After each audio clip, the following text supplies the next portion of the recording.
All right, good day to you. My name is Fred Oakman, and as always with me today is Mr. Jake Peters. We are PS This Is Awesome, a PlayStation podcast. This is episode 158. This is a show where we share our feelings about the current state of PlayStation. Before we get on with the show, I'd like to invite you all to subscribe to our channel on YouTube, youtube.com/PS This Is Awesome. Visit us on Twitter at PS This Is Awesome and Tumblr, psthisisawesome.tumblr.com. If you want to make fun of our trophy list on the PSN, you can find me at anchorless_81 and Mr. Jake Peters at jakesaw01.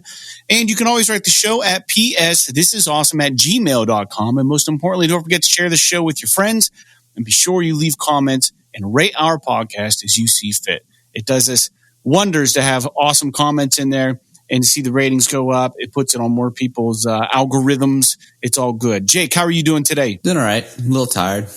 Yeah, same here. Yeah, I'm real tired. If I'm being completely honest, it's been a weird weekend, honestly. I just feel kind of busy. I have no time to enjoy the new console that I have. I just feel like everything's really busy right now. Yeah, my work's really busy, so that's a good thing, though. You know, a lot of people don't have jobs right now, so I'm happy you're still working. I'm still working, so we're good. We're surviving the pandemic. I hope our listeners are being safe and are going to be smart around Thanksgiving. Hopefully not spread their nastiness to everybody else in the world. I guess for the listeners, we can talk a little bit about the PlayStation. We're going to talk about the PlayStation 5, but we're going to save it towards after we run through the quick on the news. Here's my game plan, talk about what we're playing, and that might actually be more relevant for the PS5. But PlayStation 5 is elusive to a lot of people, and we got really lucky, Jake. You and I, for the listeners, we both finally have a console, and we both have the disc version, which is nice. I don't know. We'll do some more talking about it, but that is going to be the center of our show, talking about the PlayStation 5, because as everybody knows, for anyone unaware, the PS5 launched on Thursday, the 12th of November, and today is the 17th. And Jake, neither of us had a PS5 on launch day. You know, I did have one pre-order in at Sam's Club back in September, but we did both end up getting one relatively close to launch. So we were able to enjoy launch a little bit more than probably most people are able to right now. It still isn't even released in Europe, as far as I know. I don't think it's gone live yet in Europe. The 19th, so. I think it is in Europe. Yeah, which is interesting, but it's got to be a shit show for Sony, right? Right now, like supply and demand, like they haven't even released it to some other countries right now, and we're bitching that we can't get a copy. So I'm sure they have a reserve. Do you think it has anything to do? Do you think there are European specific consoles that like don't their electricity outlets have different ampage and stuff? I mean, they're different voltage.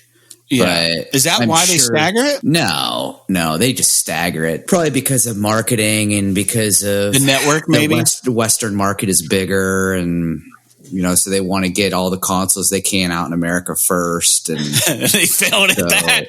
You know, I honestly think that if they, you know, at least they didn't do like they did with the PS4 and they released it pretty much only in America for a pretty good chunk of time, and then they released it everywhere else. So at least some other countries over here got it. Yeah, that is nice. I mean, I don't want to say that Sony failed. I think they actually did a really good job considering we are in a global pandemic and we are close to the holiday. I would imagine they want to sell as many consoles as possible while people really, really want the thing right now. So it's just a shame that all the scalping's going on. You and I talked briefly about that outside of the podcast, but it's just absolutely ridiculous that people are selling these things successfully for $1,800. It's just ridiculous to me. It's really sad. I don't know. Do you have any comment on that, Jake? Or that's the nature of, you know, capitalism. As long as they're allowed to do it and as long as people are willing to pay for it, they're going to scalp, you know, consoles. Yeah, it's just going to happen. And they're going to, the guys, they pay like a lot of money to get those bots and stuff to do all that work. So it's not like, you know, it's not like they're not investing in it too, but, you know, I would love to see basically somebody like Sony or eBay. Honestly, it'd almost have to be Sony that did it, but, you know, essentially make it so that you can't sell them scalped unless you sell them like locally. And then people, it's like, well, what are you going to do? Are you going to sell, you know, your 20 scalped consoles to people in your neighborhood? Maybe, I guess you could, right? But you're much less likely to reach somebody who's willing to pay $1,800 for a console if you can't sell it internationally. Yeah, the only real good way to do something like that, it's not even a good way, but you could do it. You could do something like, in order to pre-order it.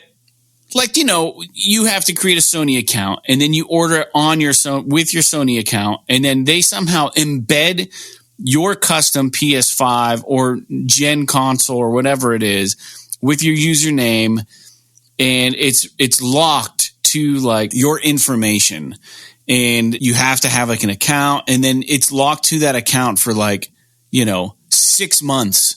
So when you buy one, it's only going to work for like you or something. Like there would be a way to fight it that way. I mean, I'm not smart enough to figure it out, and it would probably piss a lot of people off because then it gets rid of like the free trade and like the free selling and moving of things. That's why a lot of people haven't gone digital yet. It's because they like to resell their games and turn their games in. But just for like the first 3 months or 4 months or something after a console launch, have it locked to the purchaser only somehow. That would never ever work because you wouldn't be able to you wouldn't be able to buy one for your kids or something like that. So like, or you couldn't, and so. Well, like I said, I'm not smart, but like there's probably a way. There's probably a way to do it. Literally, all they have to do is use some sort of bot control or ID verification just to purchase a PlayStation. If they use like a good, CAPTCHA or some other kind of bot control that they come up with, all they got to do is have that any single time you want to purchase or pre-order a console. And then eventually the fucking hackers are going to come up with a bot that can bypass all that stuff. Counter it. Yeah. But for now, I mean, all Sony has to do is go to all their retailers and say, hey, we don't give a shit, but you have to have this type of ID verification. Some sort of security on the shopping cart to make it fair. And it's not even that big of a deal. Although, to be fair, Sony doesn't give a fuck because they're selling their consoles no matter what. So they don't really care if it goes. They're ending up in the hands of the people who want it one way or the other. Yeah. Some people are profiting off of Sony, but Sony's still making their money on every console they sell. So exactly what they wanted for it. So, but I think they would garner a lot of goodwill if they were to do something like that. Yes. And, honestly, Sony could even, now granted, Sony wouldn't be able to support this probably, but I think that they could even do something as crazy as a fucking lottery. Like, let's say the next console generation, only pre-orders are available through Sony's website. You sign up and you get an for 24 hours, you can sign up for pre-orders. It's like a preset date. For 24 hours, you can sign up so that you can't sign up for weeks and weeks and weeks. And then all the pre-order requests that come in that 24 hours, if there's more than the allotted amount, they lottery them out. That's a really good idea. Why don't they do shit like that? That's really smart. Because it's not capitalist. So, I mean, and I have nothing against capitalism. It's just, the way that just think about Black Friday. I mean, it's a very dog-eat-dog think about COVID market, tests. So. Dude, think about COVID tests. Somebody that I planned a band with, not you, was around somebody who had COVID, and they were looking into getting a test, and they said it was going to be $150 to get a COVID test. So it's just like everyone's trying to make money off of everything. It's just like some things should be free. Well, I mean, the COVID testing, I understand because, the reason why it costs money is because those tests cost money to make. But the other thing, too, is that they're not going to pay for you to get a COVID test once a week because you insist or every day or something. Yeah, because you insist on going out and exposing yourself. I mean, they might pay for one when you're in trouble, right? But after that, it's like, okay, I'm okay with the government not paying for you to get a COVID test every 2 days because you have a high-risk job or you go out and you do whatever. If that's the case, your business should pay for it or something like that. But there should be maybe you get on a list and once a month you get a free test. Like right now, because it is global, like once a month they cross your name off if you come in and get a test once a month. Because to be honest, like everybody starts to grocery shop and you can't count on the other person being respectful around you. You know what I mean? You just can't count on that. So, especially around here because we don't have the option for like grocery delivery and stuff like that. Actually, you might, but I don't. I don't know if I can or not. I don't know if they do it in Meadville, but Greenville for sure, Aldi delivers. Oh, that's interesting. So you might be able to get them to deliver shit to you. Yeah. Well, that's cool. Well, hey, we're getting a little bit into the show here. A nice icebreaker there. Jake, I'm gonna say I'm playing 3 games right now. The 3 games I'm playing, well, I finished the one. I platinumed Astro's Playroom, which is the game that came with the PS5. Platinumed it, feel really good about it. I started a game on the PS Plus collection, Days Gone, which I've always meant to play. It's running at 60 frames per second for sure. It looks fantastic. I've got opinions about it right now. I'll share them real quick. I don't like that the cutscenes aren't seamless. It fades to black, and then you get a cutscene, and then it fades out and back to like the game mode. It's weird. They could have done better than that. It kind of takes you out of the immersion. I don't know.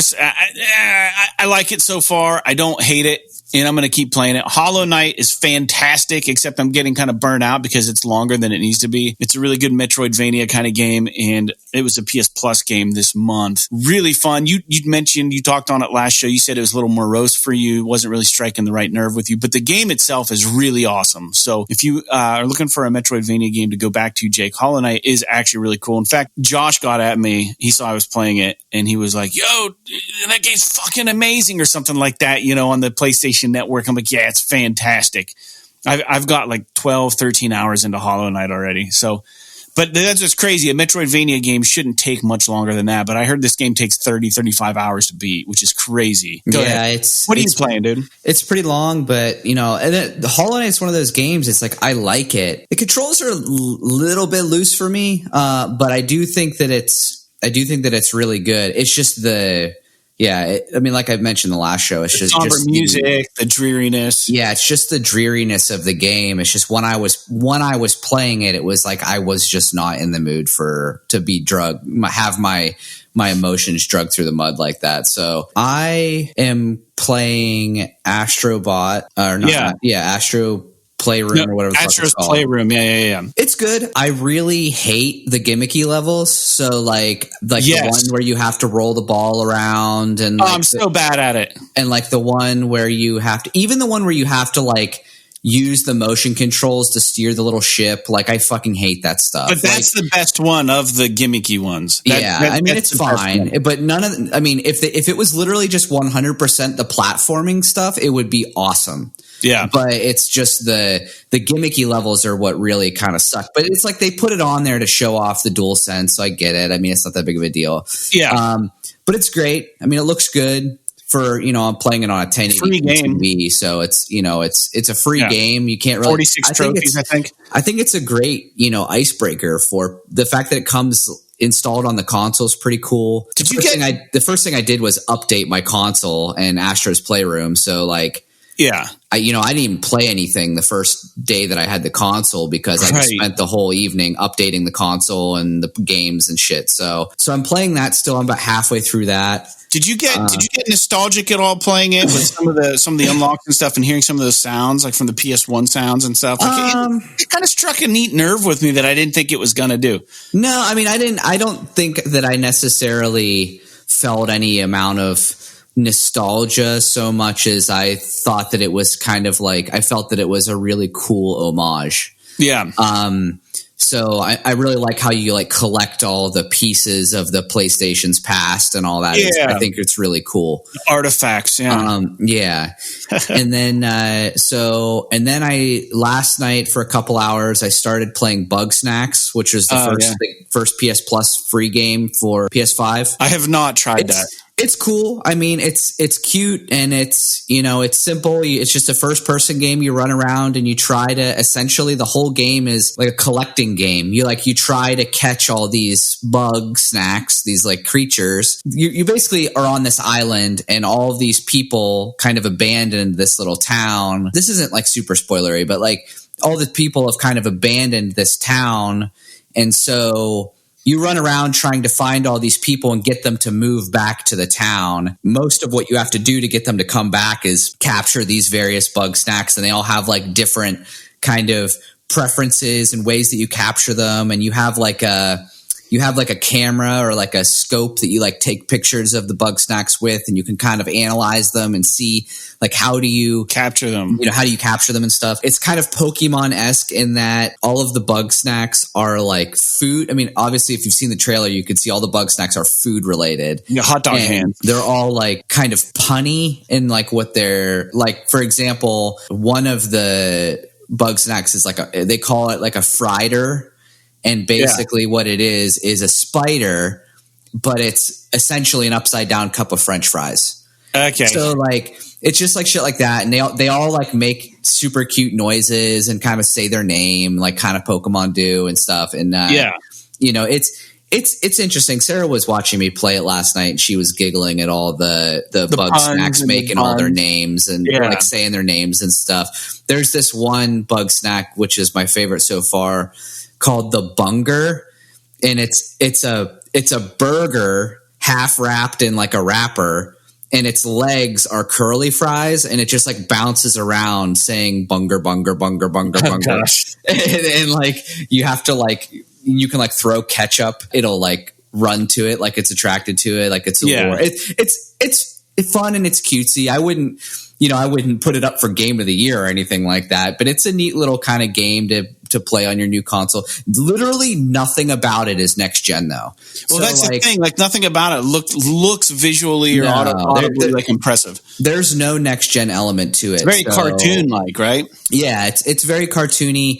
It's very in the vein of Octodad, Dadliest Catch, which was their first game. Young Horses, who did Bug Snacks. So it's really fun. I think people should check it out, but it's not going to I don't think it's like most people that play it, I don't think are going to play it to completion, but I think it's kind of a fun little experience to have on your new console, especially because it's free if you have PS Plus. I'm curious to see what next month's PS5 game is going to be. I hope it's something cool, but we'll see. And then the third game that I am playing is I started playing Death Stranding on my PS4. Okay. Finally, Josh let me borrow it. My brother let me borrow it, months ago. And I finally started playing it on my PS4. And then when I got my PS5, I was like, oh, this is a good opportunity for me to test the backwards compatibility of the console. Yeah, sure. So I installed it on the the PS5. I was playing Death Stranding on my PS5 this morning. So That's awesome. I do have like an hour or so on the PS5 with that. Did your save transfer?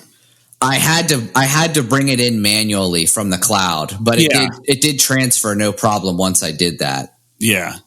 Well, it's good that you're playing some stuff. Do you see yourself trying to get the platinum in Astro's Playroom or no? It's pretty easy. I probably will, just because it's fun to play. It's seems like a relatively simple platinum to get. Use the cards, dude. The card system will show you where it's a collectathon. They'll show you like. Sure. It's interesting the way we'll talk about the cards later, but yeah. I'll probably play it some more. And I'll probably even get the platinum. I'll definitely beat it for sure. I've probably played my PS5 a grand total of like 3 hours since I got it. So I don't have the time and the attention span to sit and play for hours anymore. So I'll probably get to it, some more. Play it a couple hours a day or something like that. I actually have been thinking about picking up Miles Morales, but I think I'm going to wait until I upgrade my TV to get that, because I really want to kind of like see the 4K, the visual improvements of the PS5. Sure. So, but we'll see. Yeah. And that's on my list also. Let's churn over the news, Jake. And like I said, we're going to dedicate the bulk of today's episode to the PS5 and our initial impressions and thoughts on everything. But PS5 related news, Sony released a system update today. I don't know if you updated yours or not, but it apparently improves system performance. It was a 868 megabyte download. I have it installed, and I have noticed literally no difference in anything, but I'm sure it did something under the hood. CD Projekt Red announced that we'll get to see Cyberpunk 2020 running on a PS5 very soon via a gameplay video. And personally, I don't care about seeing any gameplay videos. I'm sure it's going to run just fine on the PS5. I just want to play the game at this point. And hopefully it makes use of the haptics and triggers of the DualSense. Any comments on either of those little stories? I have not powered on my PS5 since I've been home, so I don't know I assume if it was in rest mode, it probably downloaded it. It might not have installed the update yet, but I'm sure that it's I'm sure that it's ready to go. Yeah, you should be safe with it. It didn't brick mine when I updated it, so. Yeah. So it's always the concern. As far as Cyberpunk goes, like when I didn't know if I was going to get a PS5, I was considering playing it on my PS4. But now that it's been delayed again, and now that I have a PS5, I'll probably just play it on the PS5 to get the best experience. That'll probably be my first big PS5 game purchase, provided that comes out relatively soon. Maybe not. I'll probably get Miles Morales first, maybe. I wouldn't be surprised if Cyberpunk didn't come out till like May. Really? Yeah. To be honest with you, it would not surprise me at all at this point. Fair enough. Well, let's hope you're wrong. Push Square has a great page, Jake, confirming all the PS4 to PS5 upgrades, talking about games. So if you currently have the PS4 version, you can upgrade it for free to the PS5 version. It's interesting how many games there are that have free upgrades. And this essentially means that you're getting an upgraded version of the game. I'm going to go through the list real quick, and I'm going to go through it very fast because the list is growing. So, but the thing is the Push Square site gives you pertinent information as far as what the different versions contain. It has like whether your save transfers have been confirmed, what you get PS4, what you get the PS4 Pro, and then what you get the PS5 as far as how the game's running.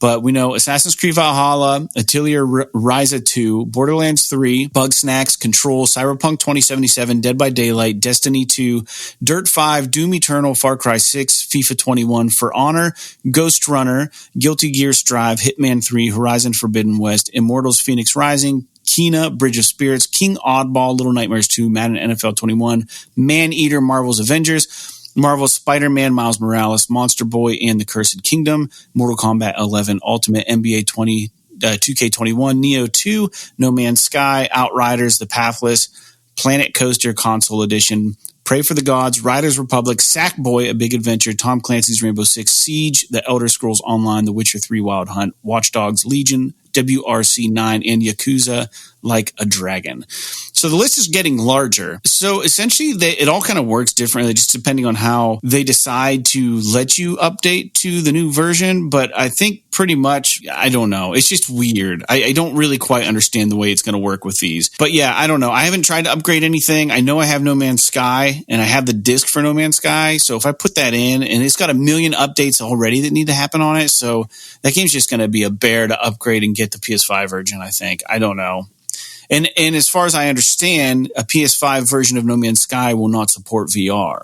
You have to play the PS4 version of it for the VR functionality. That was per an old news thing talking about the Hitman thing we talked about last episode. So I don't know. It's fucking confusing. But anyways, those are the games. Any comment, Jake? No, I mean, there's going to be a lot of news like that over the coming, weeks and months about upgrades and all this kind of stuff. Yeah. And I'll be honest with you, unless it's something that like I haven't played before, the likelihood of me taking advantage of this is almost zero. Yeah, me too.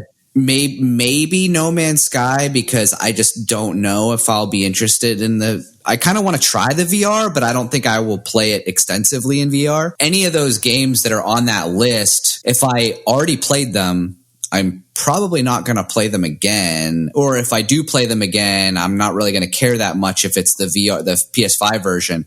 And if I haven't played them, I'll just buy the PS5 version. So for someone like me, it's not very likely that I'll upgrade them, but you never know. I mean, for all I know, they'll come out with a free upgrade for Skyrim on PS5, and then I'll end up having to get that. So the only way that this isn't going to work, you're not going to be able to convert so if for me, I have The Witcher 3 Wild Hunt on disc. I'm not going to be able to get a free upgrade of The Witcher 3 Wild Hunt to the PS5 as a digital only game. I'm always going to have to use that disc, which is kind of annoying. I wish there was a way for them to verify, yeah, he's got the fucking disc, give him the PS5 version now.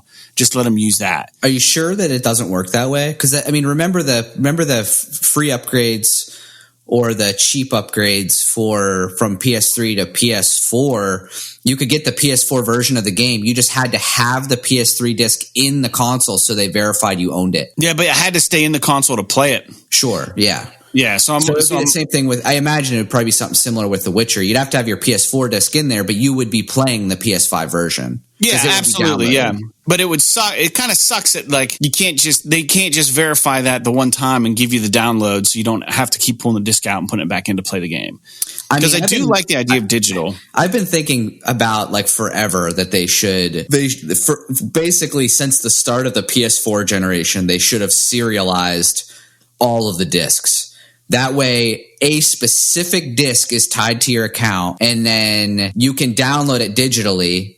But if you give that game away, the only way you could give it away would be to release that serial number from your account. That way you can't download it anymore. And it would be easy. I think it would be easy for them to do. It's just, I think they could implement it. But the problem would be is that you'd be buying a game from somebody but they wouldn't release it. And then you'd be fucking buying essentially like a game that you could never play because this asshole wouldn't release it on their account.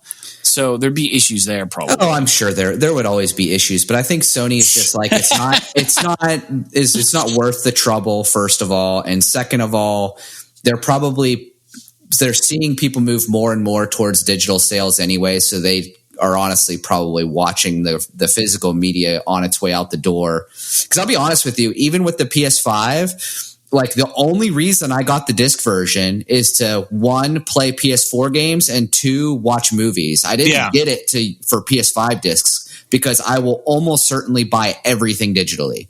Yeah. I agree. Yeah, that's the same reason why I got it. So let's move forward a little bit here, Jake.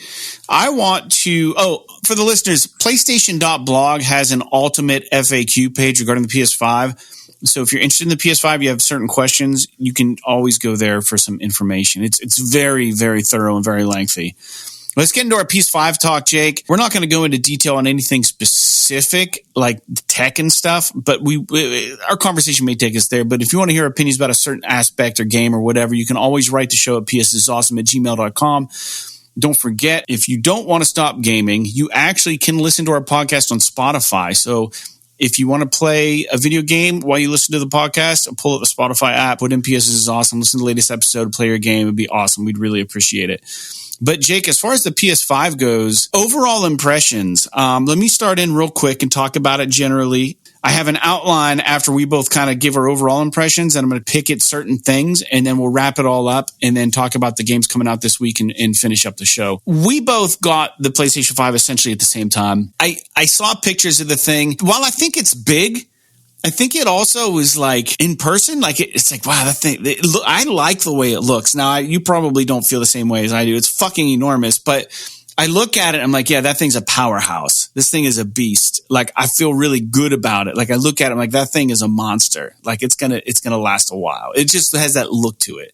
Like, it looks like it's quality. I don't know. You've got that honeymoon syndrome though. So I probably do. Because you're looking at it and you're like, oh, this is fresh hardware. It's got that nice kind of gleam to it. You got that smell of the packaging, and you got to wait till the Dorito fingers touch it up, and so like I basically pulled it out whenever I unboxed it on Sunday, and I was like, first I was like, wow, this thing's fucking heavy, and then I was like, wow, this thing's fucking huge, and then.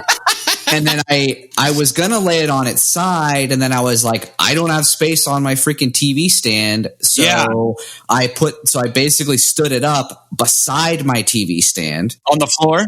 Yeah, so it's standing up on the floor beside my television stand. Now, as soon as I get my PS4 out of there, I might have room for it in there, but it's going to be tight. I walked out into the living room because I unboxed it in my dining room, and then I walked out into the living room with it, and I was like, Sarah, look how ugly this thing is. And she was like, that's really ugly. That's hilarious. That was a leading statement. I agree with you. That once you like have it in your hands, it doesn't feel as offensive as like my initial impressions, but like it's still not like a gorgeous console. I think it's just when you see it in person, you understand it a little bit more. You get like the light off of it, you feel the texture of it, you see like the lights come out of it when it's powered on. Like it looks a lot better in person than it does in the pictures. Well, it's still kind of an odd shape. I really appreciate the light on it. I really like the way the light works. Yeah, I like it too. It's like ambiguous. Like from a distance, you're just not sure where that light's coming from. It's coming out of the thing, and it's just like, fuck, that looks nice. And the way that it hits the white panels, I think that's why they're white, so that light can reflect off them. When you paint those things black, it's not going to look the same way when that light lights up. Now, I will say that even though I don't agree or I don't necessarily like the aesthetic choice with the console itself, I think that they did a good job. Like it's constructed very well. I think it's very well made piece of equipment. It doesn't feel super flimsy, although I could definitely see somebody knocking one over and busting one of the fucking corners off of that case, but because they just kind of stick out. But I will say, and I don't know, maybe I'm jumping the gun on your conversation a little bit. No, you're fine. I think that they fucking nailed it with the look of the UI. I do with like just like the particle effects and like how everything just kind of looks. PS2. I still think that what they call the control center with all the cards and stuff, I think it's a little cluttered, but just the general look of everything, I think the aesthetic's very good. Yeah, the aesthetic's good.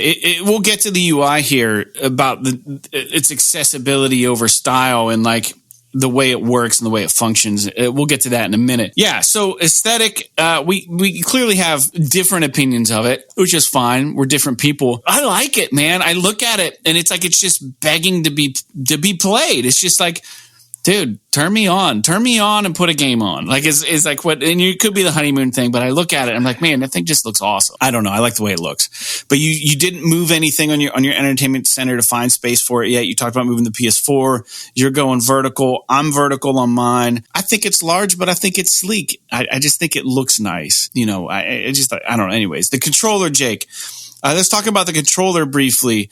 Do you find it that much different when it comes to the way it fits in your hands compared to the PS4? Like, not talking about all the special features, but just the way it fucking feels in your hands, the triggers, everything. What's your take on it? I'm impressed. I thought it looked way bigger in the pictures than what it actually is. Basically, what the DualSense controller is, again, not counting the features or anything. Yeah. But the way that the controller feels in your hand is literally if the DualShock 4 and the Xbox controller had a baby. That's exactly what it feels like, because I play with both of them all the time. Yeah. So, you know, so you're saying it's the best of both worlds. Yeah. I mean, I do think that there are some, you know, I think that I prefer the PlayStation controllers. I do think there is some merit to the, you know, off-kilter analog sticks when it comes to first-person shooters, but I think that overall the PlayStation controllers just have a better kind of general feel to them for playing games. But yeah, I agree with you. I think that it looks very good. It's not as crazy as you think. It is definitely bigger than the DualShock 4. Honestly, my biggest complaint about it, and it's my biggest complaint about as far as just the shape of it, it's the same thing as my biggest complaint about the Xbox controller, is I don't want to say I hate, but I don't like that if you're looking at the controller dead on, the left side and the right side, where basically the palms of your hands would be. Yeah. I don't like that it is one continuous radius. Like the DualShock 4, it was like two kind of legs and then kind of a square section at the top where the shoulder buttons were. Yeah, it's kind of a little bit of an angle. Right. On the Xbox controller historically, and then on the new PlayStation controller, the whole outside of it is like one continuous radius. And that's technically fine when you're holding it, but when I go to pick up my DualShock 4, I can grab it by one of we'll call it the legs, right? And I can pick it up and I have no problems with it. But like on the Xbox controller and on the new DualSense, because that's all rounded and everything, and there's not like a protrusion to grab with one hand, I find it slipping out of my hands. Now I have small hands. It's a minor annoyance. I don't think that it's a deal breaker by any means, but it's like one of these little nitpicky things I have about controllers in general. Yeah. Well, let's talk about the placement of the buttons and stuff real quick. It has a built-in mic and there's a mute button now. And I'm finding myself hitting the mute button instead of the PS button in the middle. I wish the mute button would have been towards the top, but they might have had to put it towards the bottom just because that's where the headphone jack is or some reason. I don't know. But I wish those two would have been switched. I think that either that, or if they had kept the PlayStation button as a round protrusion that you're used to. Because you're used to feeling that big button stick out. It's hard to find on the controller if you're not looking at it. The DualSense controller is literally like a PlayStation symbol shaped button that like just barely protrudes from the controller face. So you kind of have to dig for it a little bit, unlike the PlayStation buttons of old. Yeah, I like the idea of there being a mute button. And for anybody listening, I found out that you can actually mute all of the volume from your PlayStation 5 by pushing and holding the mute button. The mute button will start flashing. So like if you're having a conversation with somebody, you need to mute the audio or whatever, you can do it that way. And that's cool. I do find myself having my controller muted literally all the time. Because like I don't really want my fucking controller, my PlayStation listening to me all the time. Your voice and stuff. Yeah. Like like I turned the voice control stuff off on my PS4 because it was a cool thing to screw around with at first, but like I never used it. Mm-hmm. And so it was like, why do I have this thing on? It was gimmicky. I mean, it probably makes sense maybe for accessibility features and stuff, but for someone who doesn't need to use that, it was kind of gimmicky. And I never turn mine off. And every once in a while, when I'm saying like something just in general, while YouTube's playing or Netflix is playing, the PlayStation menu will just pop up. It thinks I'm saying PlayStation. The built-in speaker on the DualSense seems to be quieter than the built-in speaker on the DualShock 4. Is it me? Am I going deaf, or is the speaker quieter? I don't know, to be honest with you. I don't have an opinion on it one way or the other. I mean, I know that you could probably go in there and adjust the volume of it. It's maxed out. It's maxed out. It's too quiet, dude. I mean, it was pretty quiet on the DualShock 4 as well, but you might be right. I mean, maybe it's a little bit quieter. I never really paid all that much attention. Fair enough. The opinion, Jake, on the haptics and the feedback. This is a big thing with the DualSense. It actually is really kind of shocking in a way. I mean, the thing of it is there were all these people talking about it before it came out, like, oh my God, you're never going to believe how this feels. This is crazy. But like, it's not really that crazy. It's just implemented well in Astro's Playroom. And I think it's interesting, and I think it can offer some different immersion levels to different games, but the developers are going to have to take advantage of that. So my opinion on the haptics is like, I think that it's really cool. And I am really impressed with the vibration of that part of the haptics. You like the vibration part of it, but the triggers, the variable resistance triggers, I could definitely see myself wanting to turn that off in certain games. See, we're opposite. I love the triggers. I think that it's a cool feature, but if there's any game where you have to like press the triggers really fast or really often and stuff, like, it's one of those things where it's like, oh, this is just going to make my fucking hand tired. Like having to fight the trigger when I'm trying to do something. But I think that it's a really cool feature. And I think that if it's implemented, it's just one of those things where I think that it's going to be awesome, but developers have to use a certain amount of restraint and use a good amount of like taste and like subtlety with how they use it. Yeah. Make it really immersive. Like when I'm zoomed in a sniper rifle in Call of Duty and I'm looking at a fucking bad guy and there's all this tension and I'm holding my breath and I pull that trigger and I feel the fucking snap in the controller. That's awesome. But I don't want it to sit there and literally fight me all the fucking time when I'm playing the game. Right. No, yeah. Like I said, it's one of those things where like the gimmicks that get turned into common features are the ones that are used well and with proper amount of taste and subtlety. And like guillotining someone in Hitman is going to require like pulling back on the both triggers really hard while you like choke someone out. But I'll be honest with you, with the way that it feels when you're pulling on these triggers and they resist you, I do have some concerns about how long these controllers are going to last.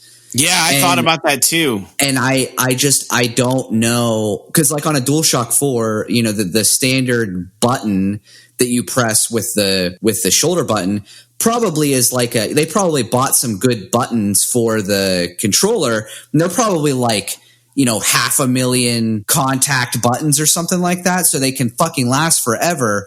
When you got something like this where there's extra mechanics in there and electronics controlling pushing against your finger, like, dude, you never know. I mean, this controller could be something that you have to buy every year or two.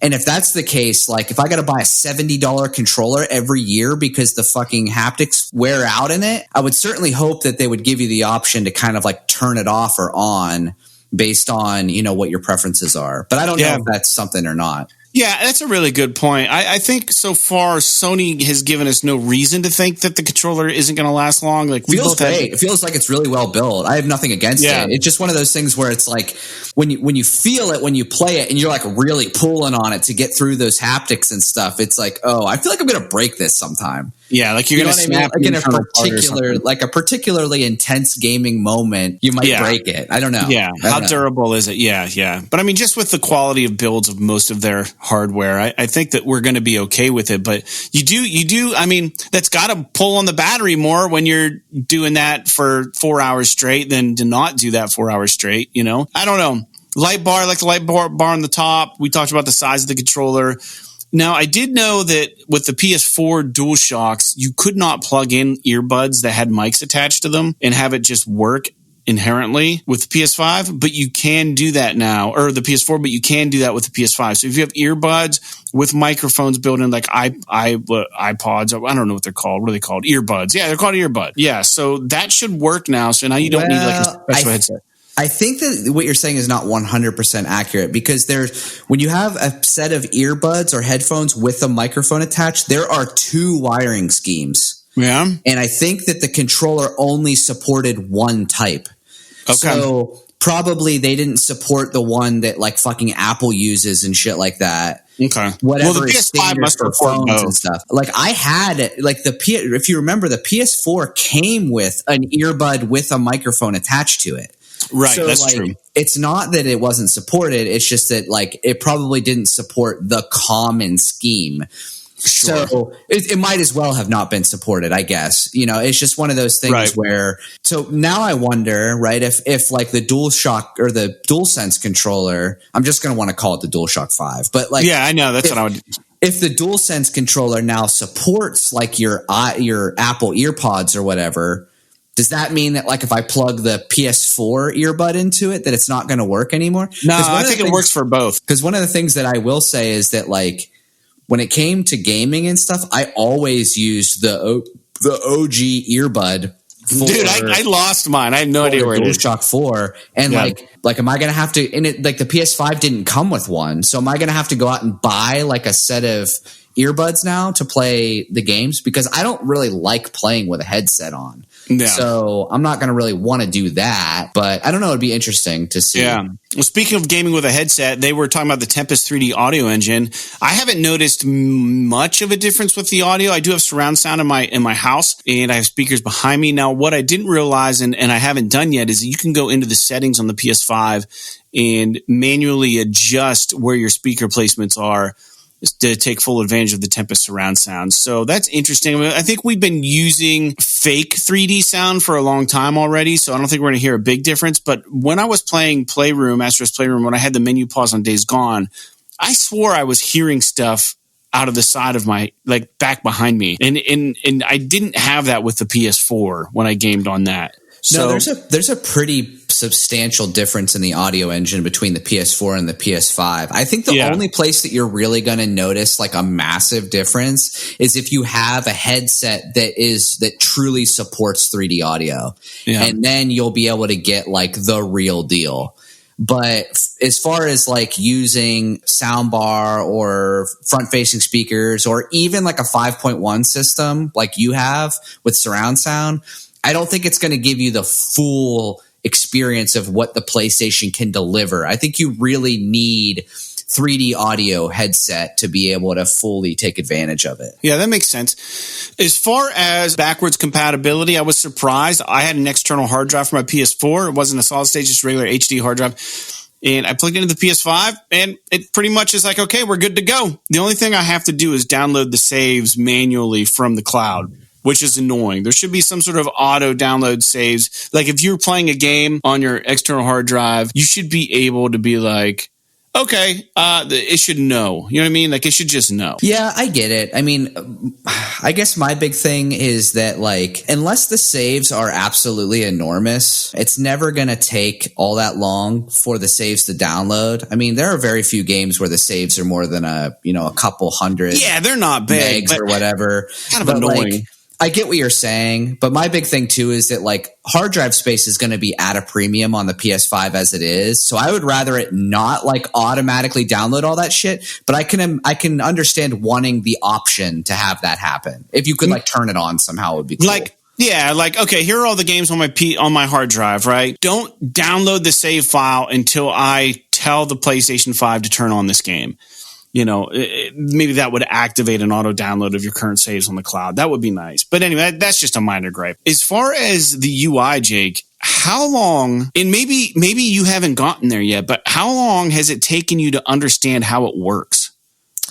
Finding shit. It didn't take me super long. I'm not really stoked about like the dual UI system, like how they have the command center and then they have like the regular home screen, and then they like the thing that kind of bothers me is like, why can't I turn off my PlayStation from the home screen? Why do I have to go to the command center and then go to power to turn it off? Like there's some weirdness about how it works. And this is all shit that we'll get used to as we use it over time. But it's like in the PS4 ecosystem and in the PS3 ecosystem, I'm used to literally just tapping the PlayStation once, scrolling all the way to the right and hitting the X button twice, and my console turns off. So here's the thing. You can kind of do that.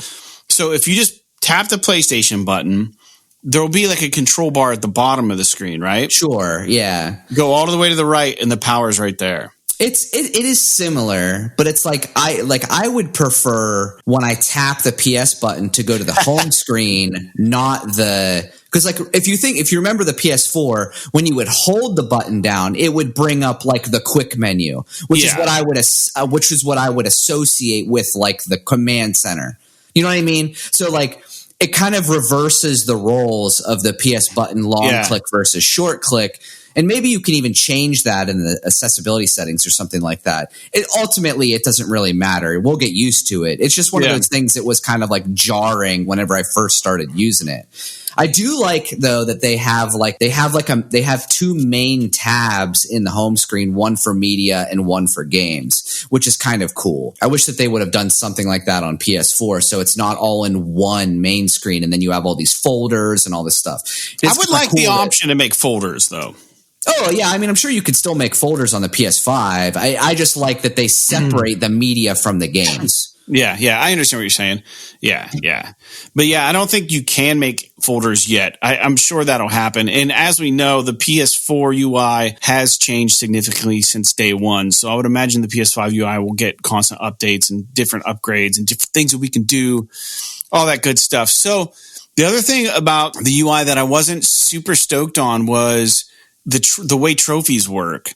So if you go to the cards while you're playing a game, it'll show you trophies for that game, but they're horizontal. They're not vertical, and it doesn't show you every trophy for the game. So that's frustrating because it's not going to list 46 trophies side by side. And, so you have to go to hit the PS button, then go down to that lower menu and go over to trophies, and then kind of look at them in there, or what? No, maybe you can do it that way, but the only way I can figure out how to look at the entire trophy list for a game is to go to your user profile and then go to your trophies and then select the game, and then it displays vertically. So it can't be that fucking hard. There has to be an easier way to do it. I hope you're right, but I think that's the only way I've been able to do it. And when I was trying to platinum Astro's Playroom, I had to keep going to the major trophy list. Well, at that point, I only had 3 or 4 trophies that weren't gotten, so I could sort it on the cards or find a way to sort it by I don't know how I did it, just the ones that I hadn't achieved yet.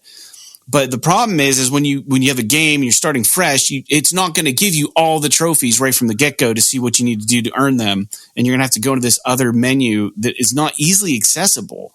That was something that bothered me.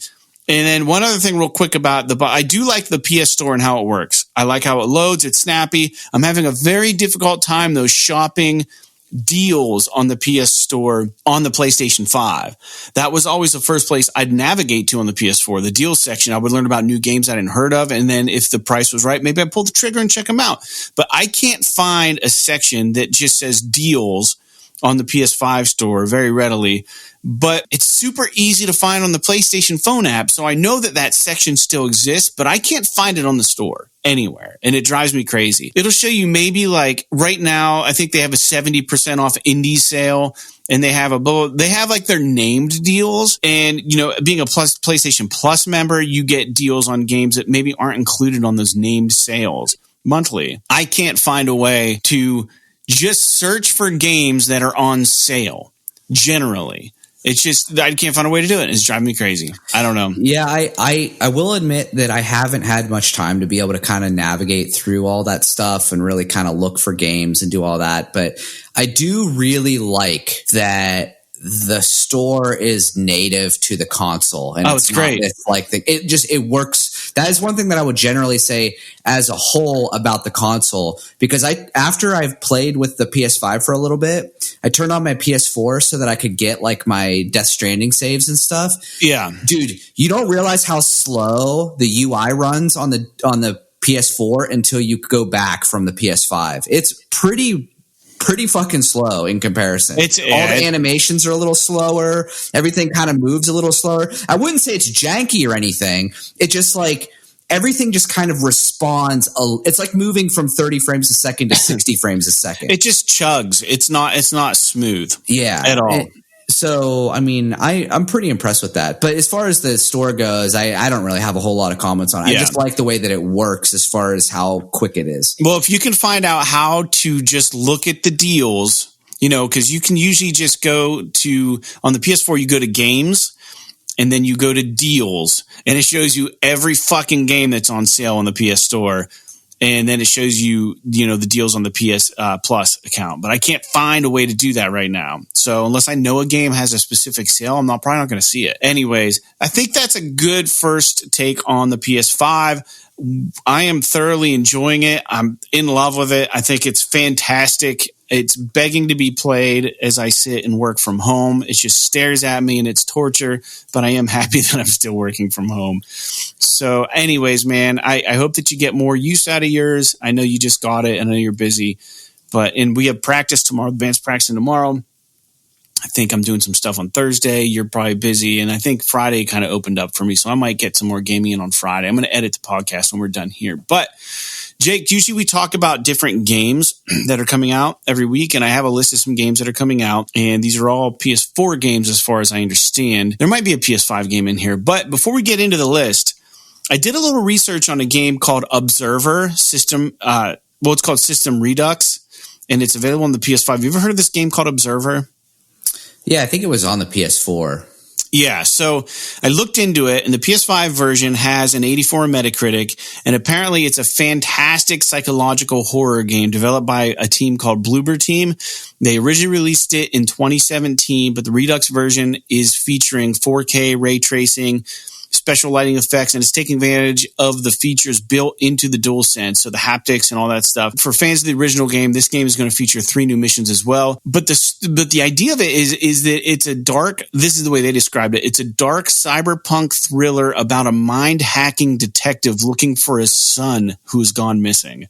So it's like futuristic cyberpunk horror, which seems about like hacking into brains like Johnny Mnemonic and shit. It seems awesome. I don't know anything about it, but I did see a trailer for it. I don't think I watched the whole thing, but I saw like part of a trailer for it, and it did look really interesting. Yeah, it's piqued my interest. Yeah, but I don't know a whole lot about it otherwise. I don't know what the price is, but this may be the next game I get for PS5, because the only PS5 specific game I've played so far has been Astro's Playroom. So November 16th, Darkness, that already happened, isn't it? No, what's today? Yesterday. Darkness Roller Coaster, the Akimbo edition came out. Rocket Birds Hard Boiled Chicken came out. The Incredible Adventures of Van Helsing 3 Extended came out today. We got Bubble Bobble 4, friends. The Baron is back. Dude, Bubble Bobble was such a fantastic game. I might actually look at this. Fantasy Friends, 5 Dates, Flatland, Mars Horizon, Mortal Kombat 11 Ultimate on the PS5 and PS4.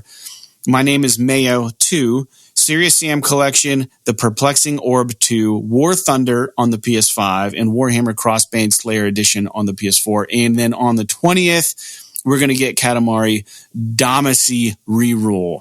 So those are the games coming out. 2 PS5 games, it looks like. And, I think the shift into next gen is real and it's happening, man. I got my first platinum. I'm stoked on that. And I think it's I'm excited. I don't know, Jake. I don't have anything else for the podcast. That's really it. There wasn't a whole lot of news. I want to talk about the PS5, semi-relevant to what's going on with the launch that just happened on Thursday, and get this podcast out, talk to the listeners a little bit, let them know our initial opinions. Did you have anything you'd like to close with? Any kind of talk or anything we didn't talk about the PS5 that you want to touch on? So there's going to be a bunch of little things that we're going to learn about the PS5 that we just haven't had the chance to really kind of experience so far. One of the things that I've already learned about it that you would probably not have encountered, because if I'm not mistaken, you play like all your camera and shooter controls are all default, right? You don't play inverted for your vertical or anything like that? No, except for flying games.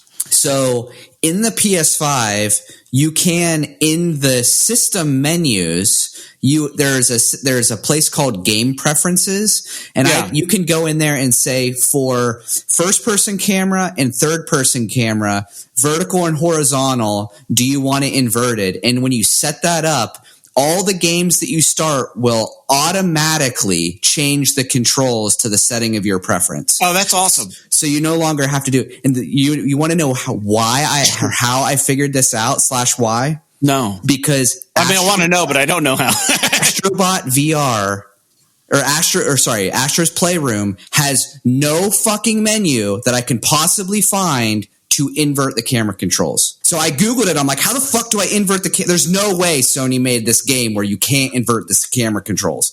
So I Googled it, and they're like, yeah, just go into this menu in the PS5 and it changes it for all the fucking games. And I'm like, wow, that's awesome. Yeah, that is really cool. Now, I think it has to technically be supported by the games, so it may not work in every game, but so far it has worked in Astro's Playroom and it's worked in Bugsnax. That's awesome. So, good for you, man. Pretty stoked about it. I mean, it's kind of a basic quality of life feature, but it's a pretty cool thing. I do think it's kind of weird that there's no real. I mean, and maybe you've seen something that I haven't, but if I'm not mistaken, in Astro's Playroom, there's no menu. Like when you it's so confusing. When you press the start button, it's literally just a map to select what level you want.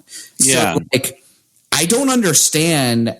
There's no way in the game for you to change the controls. You have to do it through this like roundabout method. But maybe, dude, who the fuck knows? Maybe Sony did that on purpose so you would have to like figure out how to use this feature. Yeah, there's a lot of features, man. There's a ton of features that they haven't overtly just come out and said, hey, yeah, they can do this or it can do that. And I think we're just going to, it's like a little surprise it keeps giving, I think. I think we're going to keep finding cool stuff, like you said, man. So like if you're one of the inverted few like myself, I think my brother plays inverted too. Like if you got a PS5, find that. I think it's in like some like gameplay preferences, or it's something in the game settings. I don't remember the name of the menu specifically, but it allows you to set your preferences in the console. It's not like the OG way where like on the PS4 in accessibility, you can make up, down, and down, up and all that shit, but it would change it for literally the menus, everything. This literally only changes for the camera controls in the game. It's fucking awesome. And I think that like the Xbox 360 maybe had that feature. I don't know. But like the Xbox One doesn't have it. The Xbox Series X doesn't have it. Like it's kind of something that Sony sort of grabbed out of the ethos and was like, this is a feature that people might appreciate. And I'm like one of the few people that's like, yeah, that's awesome.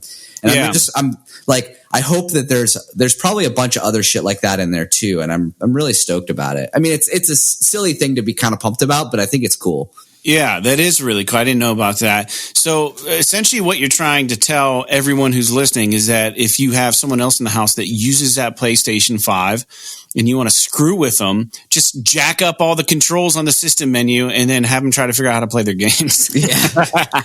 Don't tell them that that's an option. Well, technically, if you use this feature that I'm talking about, you know, like I have it set to be inverted. So now whenever I start a PS5 game, it's just automatically going to have the menu setting for vertical camera to be inverted. I can still go into the menu and change it back to default if I want. So it doesn't like double double negative. So if you have it inverted in the game and then you tell the PlayStation to invert the controls of the game, they don't cancel each other out. Literally, when I go into the game, like Bugsnax is a good example because I can't find it in Astrobot. In Bugsnax, when I go into the menu, it says that its setup is inverted. It's not like a double negative thing where it's just kind of in the back end. Okay, so if the game doesn't feature the option to invert the camera, then maybe it won't work. That's probably true. Like you'd have to change it in the accessibility options if you wanted to do that and make up, down, and down, up, which is really kind of hackney, but you could do it if you needed to. Well, it's a step in the right direction. That's really cool. Very good to know. Well, we're getting a little long in the tooth with the podcast. According to our little timer up here, it says we're at about an hour. So if you're listening to it, it might be a little shy of an hour after I get the edits made. I don't know. I don't have anything else to add except that I hate that I have to now edit the podcast because I want to go up and play more of Days Gone. But it is what it is. And if you do like the show, make sure you leave us a comment. Write us on Twitter at PS This Is Awesome. You know, check out our YouTube channel, all that good stuff. Right into the show. We'd be happy to answer your questions as far as games or as far as the PS5. Anything specific you want to ask us about the system. If you didn't get your hands on one and you have some questions, we'd be happy to talk about it some more. I don't know what next week's going to hold for the podcast, but we will be back. So without further ado, like Astro's Playroom, Astrobot Rescue Mission, and Assassin's Creed, P.S. This is awesome.